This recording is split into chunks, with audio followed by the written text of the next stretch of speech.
আজকে আমি করব ডাল চচ্চড়ি। অনেক দিন ধরেই ভাবছিলাম ডাল চচ্চড়ি খাবো, তো কিভাবে ডাল চচ্চড়িটা করব সেটাই তোমাদের দেখাবো। তোমরা তো ডাল চচ্চড়ি খাও, একটু আমার মতন করে আমি করি, তো তোমরাও একদিন ট্রাই করে দেখো। আমার রান্নাটা পুরোটা দেখার পরে দেখো আমি কিভাবে করছি। প্রথমে একটু মুসুরির ডাল নিয়েছি, আর আমি নিয়েছি 3টে ডিম, তোমরা দুটোও নিতে পারো। নিয়েছি এখানে একটু রসুন, একটু পেঁয়াজ, পরিমাণ মতন লঙ্কা, আর নিয়েছি এই যে ছোট ছোট করে আলু টুকরো করে কেটে। এবার আমি কিভাবে বানাবো দেখো। এবার আমি ডালটার মধ্যে দেখো কি করব। প্রথমে ডালের মধ্যে আমি একটু হলুদ দিয়েছি, তারপরে দিয়েছি লবণ অল্প অল্প অল্প, তারপরে আমি দিয়েছি এই যে কাঁচা পেঁয়াজটা কেটে রেখেছিলাম সেটা, আর এই যে রসুনটা ছুলে রেখেছিলাম ছোট ছোট করে, এগুলাও দিয়ে দিলাম। লঙ্কাটা রেখেছিলাম সেটাও দিলাম, আর আলুটা দিয়ে দিলাম। সব এক জায়গায় দিয়ে এবার আমি দেব কাঁচা সরষের তেল খানিকটা। এবার এটাকে মাখতে হবে, খুব ভালো করে এটাকে মাখতে হবে। দেখো এই যে মেখে নিলাম। তারপরে এইদিকে দেখো কড়াইতে আমি জল বসিয়ে দিয়েছিলাম, জলটা মোটামুটি ফুটে গেছে। এবার আমি সবগুলো এক জায়গায় দিয়ে দিব জলের মধ্যে।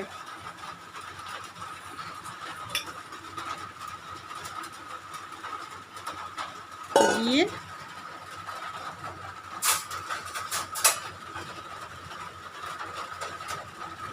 এবার একটু হাতা দিয়ে আমি একটু নেড়ে দিচ্ছি।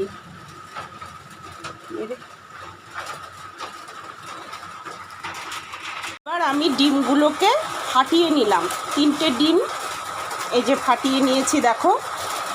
ফাটিয়ে নিয়ে তার মধ্যে সামান্য পরিমাণে লবণ দেব, তার কারণ লবণ আমি খানিকটা আগেও দিয়েছি ডালের মধ্যে। এবার সামান্য পরিমাণে লবণ দিয়ে ডিমটাকে আমি ফাটিয়ে নিলাম।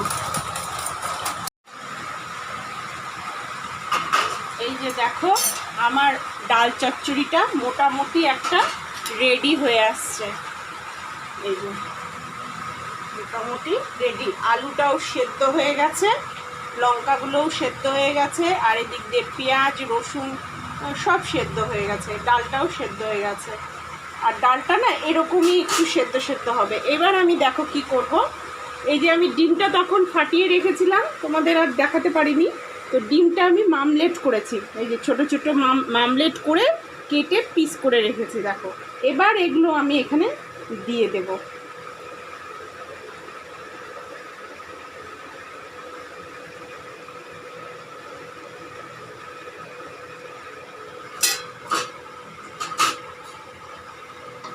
দিয়ে একটু নাড়িয়ে দেব।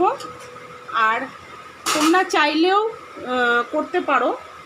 আর এই যে সামান্য পরিমাণে আমি একটু চিনি দিচ্ছি, তোমরা চিনিটা দিতেও পারো আবার নাও দিতে পারো, আমি একটু দিয়েছি টেস্ট লাগার জন্য, তোমরা দিতে পারো সামান্য। আর মোটামুটি আমার এদিকে রান্নাটা একদম রেডি। ডাল চচ্চড়ি, ডিমও খাওয়া হলো, ডালও খাওয়া হলো, আর আলুও সবজি সবই খাওয়া হলো। কেমন বলো বন্ধুরা? তো চাইলে তোমরাও একটু করে নিও। আর আমার রেসিপিটা দেখে কার কেমন লাগলো কমেন্ট বক্সে একটু জানিও। আর ভুলো না জানো, নামানোর আগে কিন্তু একটু কাঁচা সরষের তেল দিতে হবে।